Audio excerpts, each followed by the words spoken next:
Olá! Ter uma bagagem violada ou extraviada pode ser motivo para muita dor de cabeça, não é mesmo?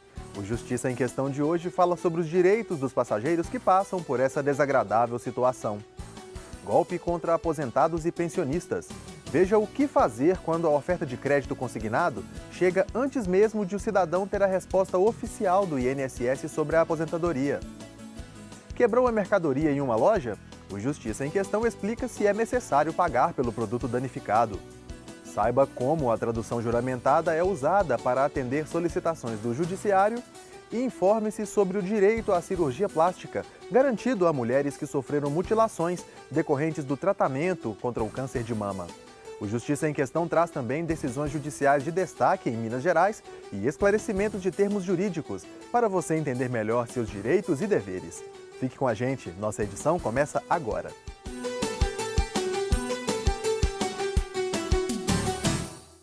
Durante uma viagem, um dos maiores medos para muitas pessoas é ter a bagagem violada ou extraviada, não é verdade? E essa apreensão tem fundamento. De acordo com uma pesquisa realizada pela CITA, órgão internacional que monitora o manuseio global de bagagens, quase 25 milhões de malas são extraviadas todos os anos.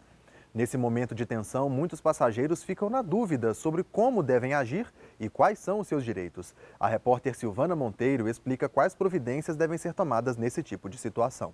Para alguns, não há nada mais preocupante que fazer a mala para uma viagem. Agora, imagine perdê-la, seja no percurso de ida ou volta. Jaísa planejou durante um ano uma viagem ao Canadá. Seria tudo perfeito, não fosse pela falta de cuidado da empresa aérea com a bagagem da passageira em sua volta ao Brasil. Minha primeira viagem, então eu coloquei muito esforço, coloquei muito dinheiro, coloquei muitos sonhos. Foi uma viagem que o durante foi maravilhoso. Quando eu cheguei em São Paulo, no dia 22 de dezembro, a minha mala não veio. Uma veio, a outra não. Eram duas. A minha mala que não veio, eu fui encaminhada ao guichê da Air Canada, onde a responsável informou que a mala foi encontrada, estava em Toronto, porém não tinha mais nenhum voo para o Brasil naquele dia. Então, que ela seria devolvida no dia 23. Então, como eram vésperas de Natal, eu tinha comprado presentes de Natal, inclusive um para uma tia minha que estava muito doente. E esses presentes não vieram, a minha mala não veio, os meus itens pessoais não vieram. Giovanni também já teve prejuízo com suas bagagens. Eles quebram muitas coisas. Instrumento de música, eu sou músico também, muito instrumento quebrado, entendeu? O cuidado com a bagagem é muito a desejar. Uma pesquisa da AirHelp aponta que 31% dos viajantes brasileiros não fazem reclamações após um problema com bagagem perdida, danificada ou atrasada no aeroporto. Um dos motivos é que muitas pessoas não sabem registrar uma queixa. Você procuraria quem? Não faz a mínima ideia. Não. Um funcionário da empresa ou do aeroporto? Acho que do aeroporto. Eu procuraria a empresa, né? A responsável pela nossa bagagem, né? Então ela tem que ter o máximo de cuidado com a nossa bagagem. Outro motivo apresentado pela pesquisa é a falta de conhecimento sobre os próprios direitos. Muitos viajantes não sabem que a Convenção de Montreal, ratificada por mais de 120 países, prevê garantias aos passageiros em relação a bagagens atrasadas, danificadas ou perdidas. Há também a lei brasileira que regula as relações de consumo.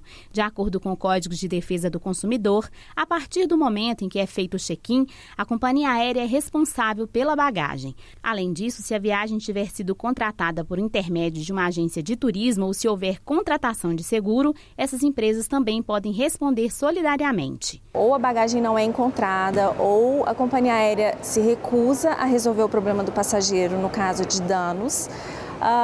O passageiro possui aí algumas alternativas. Ele pode buscar o PROCON ou as vias judiciais para resolver o seu problema. Para cada tipo de situação, a companhia aérea tem um prazo a cumprir. Por determinação da Agência Nacional de Aviação Civil, em caso de extravio de bagagens em voos domésticos, as empresas têm um prazo de 7 dias para dar uma resposta ao consumidor. No caso de voos internacionais, esse prazo passa para 21 dias. No caso de violação, o prazo geral é de 7 dias. Mesmo que o passageiro só perceba o problema com a bagagem quando já estiver em casa, ele pode recorrer à empresa. Pode entrar em contato com a companhia aérea e deve registrar o que aconteceu ou pelo telefone, ou por e-mail, ou no próprio balcão da companhia aérea. E a companhia aérea vai ter o mesmo prazo dos 7 dias para poder verificar o que aconteceu. Se a pessoa quiser fazer um boletim de ocorrência também, ela pode, para se resguardar. A mala da Jaísa só foi entregue 3 meses depois e ainda estava violada. Ela recorreu à justiça e recebeu de volta o valor gasto com seguro. Apesar de a responsabilidade ser de fato da empresa, ela dá dicas de cuidados que os passageiros devem tomar para evitar ou amenizar os problemas. Identifique o máximo que você puder. Coloque várias folhas dentro com seu nome, telefone, endereço de casa, porque se perder no caminho, pelo menos que volte para casa. Atentar muito o que o seu seguro oferece, porque se eu não tivesse lido o seguro completo, eu não pensaria nos reais deveres deles. Você sabia que um documento em língua estrangeira só tem valor legal no Brasil se for acompanhado de uma tradução juramentada? Essa versão reproduz fielmente o conteúdo do texto original em português ou no idioma necessário. A tradução juramentada pode ser solicitada para uso na Justiça, mas o trabalho precisa ser desempenhado exclusivamente por um profissional habilitado. Confira na reportagem. Ler livros, consultar dicionários e estudar constantemente são pré-requisitos para o trabalho de Carolina. Ela é tradutora pública há 11 anos, habilitada no idioma espanhol. Um ofício tão importante que só pode ser desempenhado por pessoas autorizadas pelo governo federal. E o ofício do tradutor público corresponde a exarar certidões de tradução pública para fazer que os documentos expedidos em língua estrangeira possam surtir os efeitos jurídicos esperados aqui no Brasil. Ou o contrário, caso o cliente tenha um documento em português e precise enviar a um outro país, nós também fazemos a tradução para que os efeitos jurídicos do documento possam também surtir os efeitos lá no outro país. Basicamente, o que nós fazemos, nós traduzimos habilitações, cartas rogatórias, peças processuais, procurações, certidões de nascimento, de casamento, às vezes seguros, tudo depende do objetivo do cliente.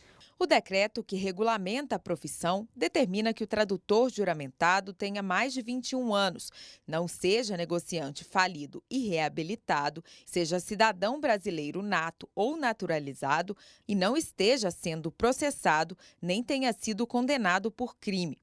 Para trabalhar com esse tipo de tradução, é preciso passar em um concurso público. O tradutor juramentado, ele é um agente privado que presta um serviço público. Quando ele passa no concurso público, ele recebe do Estado a delegação da fé pública.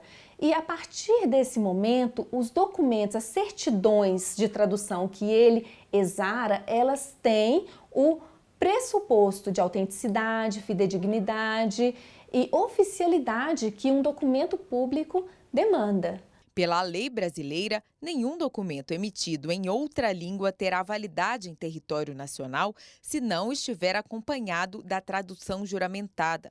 Quem precisa desse serviço pode procurar os profissionais no site da Junta Comercial do estado onde mora. No site também está a tabela dos emolumentos, que são os valores cobrados por cada tipo de serviço prestado pelos tradutores públicos. A secretária-geral da Junta Comercial de Minas Gerais explica o que deve ser observado antes de contratar um tradutor juramentado. Em geral, há um primeiro contato para saber se aquele profissional é habilitado.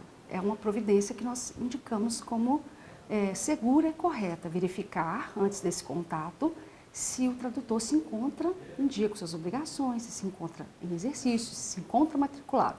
Essa informação será obtida por qualquer interessado no site. No próximo bloco, vamos falar da oferta de crédito consignado para aposentados. O dinheiro fácil e os juros baixos são atrativos, mas muitas vezes escondem um golpe. O Justiça em Questão volta em instantes.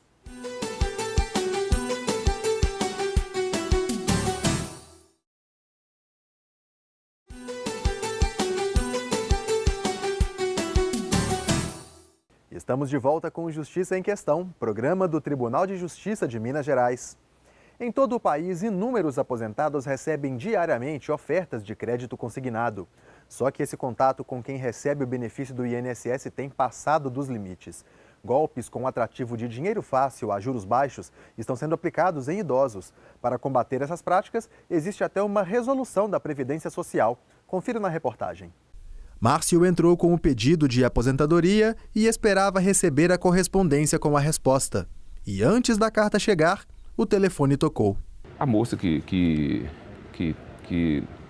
lá se identificou, falou que era da financeira e que tinha sido aprovada a minha aposentadoria, e ela falou até o valor quanto que eu ia receber. A Previdência Social afirma desconhecer como os contatos chegam às financeiras. A gente não consegue identificar aonde está vindo esse contato com as instituições financeiras, né? O que a gente orienta bastante é para o segurado, para o beneficiário, aquele que recebe, aquele que é titular de um benefício, evitar passar cartão de recebimento de benefícios, seus cartões, a senha para terceiro, até para parente mesmo, né?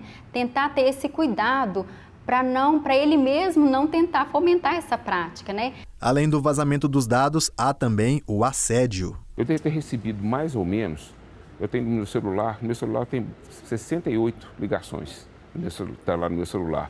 Eu recebi de folder na minha casa, eu tenho o endereço da minha casa. Lá em casa deve ter mais uns 30 folders de financeiras oferecendo dinheiro. Aqui no meu telefone direto do meu trabalho, eu devo ter recebido para mais de 50 ligações. Segundo esta defensora pública, este não é o primeiro caso e nem será o último. A partir do momento que saia o benefício, que saia a aposentadoria, ele é vítima frequente, ele é bombardeado por uma série de ofertas de empréstimos consignados. Porque esse empréstimo consignado é aquele que é descontado diretamente no benefício. Então, saiu a aposentadoria, praticamente no dia ou no outro dia, ele já começa a receber essa série de ofertas. A oferta é tentadora porque o empréstimo consignado tem juros mais baixos. O pagamento das parcelas sai direto do INSS, sem passar pelas mãos do aposentado. O problema é que a facilidade para conseguir os dados e localizar os aposentados também abre espaço para a aplicação de golpes, como tentaram fazer com o Márcio. Ela falou que eu teria lá R$150 mil disponível e que eu poderia, daí, ela mandaria um boleto de R$2.800 para eu pagar esse boleto. E aí estaria disponível R$150 mil a 1,9 de juros ao mês. O Observatório de Segurança Pública Cidadã de Minas Gerais apurou que os casos de apropriação de rendimentos de idosos diminuíram. Pouco, mas diminuíram. Foram 274 casos registrados em 2017 contra 266 no ano seguinte. Os casos de estelionato também apresentaram queda. Foram 7.108 episódios registrados em 2017 e 40 casos a menos em 2018. Os números parecem estar regredindo, mas o assédio aos aposentados continua em alta. O idoso ele faz parte de uma parcela da população que é conhecida por consumidores hipervulneráveis. Para tentar coibir o assédio e os golpes, entrou em vigor, em abril de 2019, a Instrução Normativa número 100 do INSS. O texto determina um bloqueio de empréstimos para os recém-aposentados. Então, o segurado, se ele quiser fazer um empréstimo, terá que ser depois de 90 dias. Em 180 dias dessa concessão, a instituição não poderá fazer nenhum marketing em cima desse beneficiário. Então, são limitações, são restrições que ela ajuda a inibir essa prática. Caso a vítima não reconheça algum valor descontado do benefício, deve procurar os órgãos responsáveis. A primeira coisa é procurar o próprio INSS. Chegando no INSS, ele vai solicitar um histórico dos consignados. Nesse histórico vai sair toda a relação de empréstimos consignados e de outros descontos. Se por um acaso tiver algum desconto referente a empréstimo bancário que ele desconhece, aí de posse desse documento ele vai procurar a Defensoria Pública. E claro, é bom ligar o desconfiômetro. Eu costumo falar com meus assistidos que quando a coisa é muito boa, a gente que tem que correr atrás. Se eles estão ligando e ofertando isso com frequência, ele já pode ficar esperto, que alguma coisa ele tem.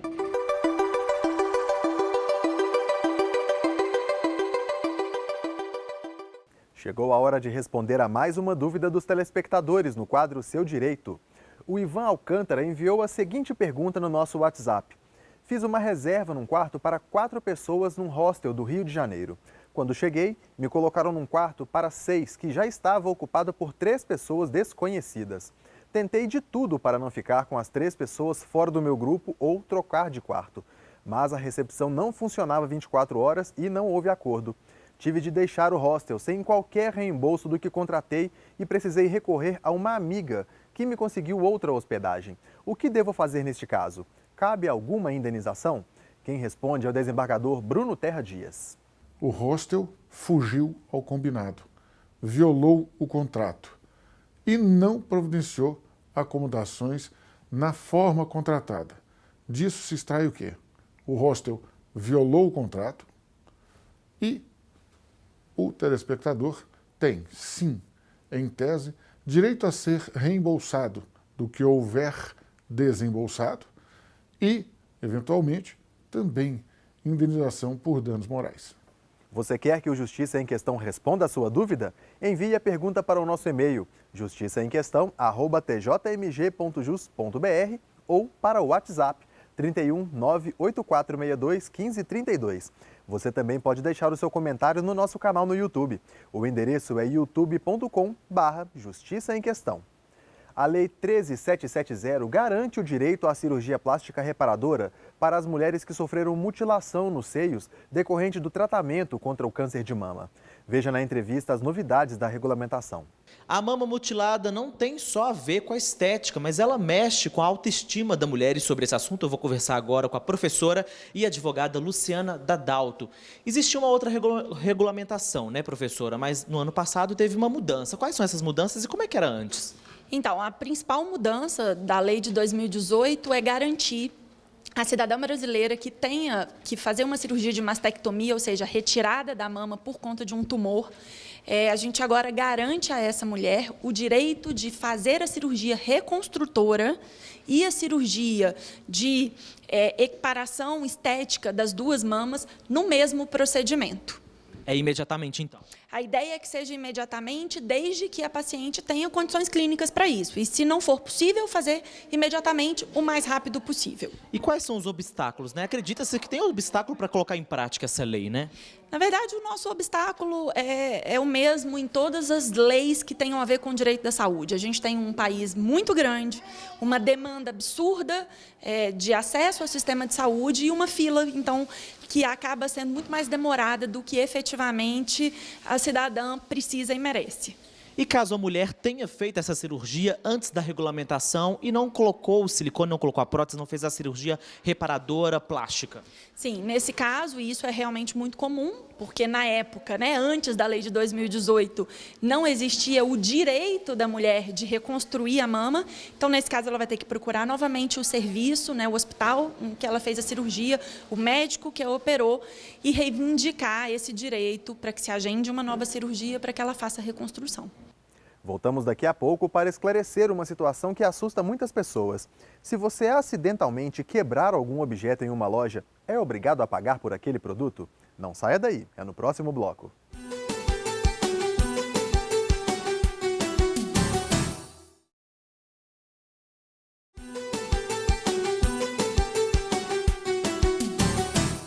Estamos de volta, você está assistindo ao Justiça em Questão. Veja agora as decisões que ganharam destaque no Judiciário de Minas Gerais. Um homem que se passava por dentista vai indenizar um paciente em R$8 mil por danos morais. O paciente também vai receber de volta o valor gasto com os tratamentos. A vítima realizou 2 extrações de dentes e um tratamento de canal numa clínica em Alfenas, no sul de Minas. Após os procedimentos, ela voltou ao consultório várias vezes, mas não foi atendida, o que provocou mais dores e inflamação. O cliente procurou o Conselho Regional de Odontologia de Minas Gerais e descobriu que o nome do profissional estava cancelado. Em sua defesa, o homem afirmou que fez o procedimento acompanhado de um dentista que também trabalha no local. Segundo o desembargador Otávio de Almeida Neves, do TJMG, prestar um serviço sem registro profissional é crime. A Prefeitura de Araguari, no Triângulo Mineiro, vai indenizar em R$2 mil um jovem que sofreu discriminação pela cor do seu cabelo. A decisão reduziu o valor estabelecido em primeira instância. Segundo a mãe do garoto, o treinador o impediu de participar dos treinos de voleibol que acontecem na quadra de esportes pública, administrada pela prefeitura, porque o rapaz tinha um cabelo pintado de azul. O professor alegou que tomou essa atitude para proteger o jovem de possíveis reações preconceituosas da torcida. Para o desembargador Oliveira Firmo, ainda que a intenção fosse poupar o garoto, o treinador escolheu um caminho de exclusão, que estimula a desigualdade. A indenização foi reduzida porque, para o magistrado, não foram apresentadas provas que comprovem a extensão do abalo psicológico sofrido pelo estudante. A 10ª Câmara Civil do Tribunal de Justiça Mineiro condenou um morador de Vespasiano a pagar R$36 mil por danos materiais ao seu vizinho. A construção de um galpão no terreno do réu causou fissuras, trincas e rupturas na casa ao lado. O homem recorreu da sentença, afirmando que os problemas no imóvel do vizinho não estavam relacionados com a construção do galpão. Mas o laudo pericial apresentado à Justiça demonstrou que foi a construção do galpão que provocou os estragos no imóvel ao lado.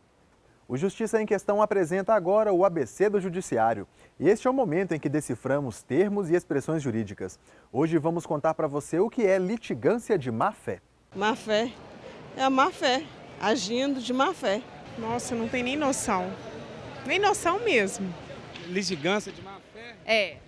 Pai, pelo visto, litigância de má-fé, a pessoa está agindo com alguma má intenção, né? No caso, assim, pessoa que não é muito confiável. Pelo que o meu critério, eu pensei assim, né? Litigância de má-fé ocorre quando uma das partes envolvidas em um processo age de forma desleal, maldosa, com o fim proposital de enganar. O juiz ou tribunal, de ofício ou a requerimento, está autorizado a condenar o litigante de má-fé ao pagamento de multa, cujo valor não excederá 1% do valor da causa. Ao entrar em lojas com produtos delicados, como as que oferecem peças de vidro e bibelôs, muitas pessoas têm receio de quebrar alguma coisa e ter que pagar. Mas será que essa regra vale para todas as situações? Acompanhe na reportagem de Silvana Monteiro. Quebrou, pagou. A informação está ali, em um local visível da loja. Mas será que é absolutamente válida? O fornecedor ele tem que te dar uma condição de você poder transitar de forma livre entre eles e que você não vai se esbarrar, você não vai encostar uma bolsa. Se você coloca um corredor pequeno, em que você vai passar, você já passa apertado, a responsabilidade é do fornecedor. O consumidor pode ser alertado em relação aos cuidados com o manuseio das peças e a forma como deve transitar na loja. A gente sempre orienta os pais, né, que não deixa a criança pegar, não pelo caso de quebrar, né, mas para a criança também não se machucar. Na questão também, né, que às vezes a pessoa vem com muitas sacolas, muitas bolsas, então vem sempre assim, o que a gente faz? A gente vai lá fora, pega um carrinho para o cliente ficar mais à vontade dentro da loja. O direito à informação clara e precisa é regra legal e deve ser garantido pelo fornecedor. Se ele colocou uma placa, favor não tocar, não pegar, e o consumidor pega, descumpre essa informação do fornecedor, pega e deixa cair, aí sim, a informação foi clara, precisa de que você não poderia pegar. Agora, se ele coloca, quebrou, pagou, e empilha um monte de coisa, empilha coisa caindo para fora, não é a culpa sua. O condicionamento, por mais que fala quebrou, pagou, ele não te deu condições de você transitar livremente. Aqui nesta loja de bebidas é possível encontrar produtos que custam quase R$2 mil. Para essas bebidas mais caras, eles adotam uma medida especial. O que vocês fazem para evitar essa questão aí do quebrou, pagou? A gente tenta colocar no lugar mais alto, lugar de mais difícil acesso para o cliente, para não ficar pegando. Só quando pede a gente deixa na mão do cliente um pouquinho, já pega, guarda de novo, para evitar que tenhamos esse problema de quebrar um produto mais caro. A maioria dos clientes em si já tem a consciência, já vai lá no caixa direto e paga. Um ou outro que dá um pouquinho de transtorno, mas tem um que a gente deixa para lá, para não evitar mais problema, né? O cliente não pode ser exposto à situação vexatória caso uma peça seja danificada. Ser coagido é o constrangimento que a gente tem, que pode até dar um dano moral para a pessoa. Por exemplo, tem jurisprudência de pessoas que foram obrigadas até a limpar, que caiu, a peça caiu no chão, ela foi obrigada até a limpar aquela peça, os cacos, tudo que ocorreu. A dona Fátima acha que deve ter um desconto por parte da loja. A senhora acha correto a loja cobrar? Cobrar um pouco, né? Tudo não, né? Porque a gente não quebrou por culpa. Então, o entendimento é cobrar o valor da peça nas condições de qualquer outro cliente que compraria. Eles têm posição de parcelamento de 10 vezes. Você vai parcelar para o cliente da mesma forma como se ele estivesse comprando. Lembrando que tem que ver as condições, se o consumidor realmente é obrigado a pagar ou não. A gente tem a teoria do risco, que é o quê? Se o consumidor, o fornecedor, ele vai ter um certo lucro com aquela venda, presume-se que aquele produto que está ali já está embutido também em certos prejuízos que ele vai ter. Se ele vai dividir o lucro com você, não. Então, ele vai dividir o prejuízo. Então, aí é uma coisa de você negociar com o consumidor nesse sentido.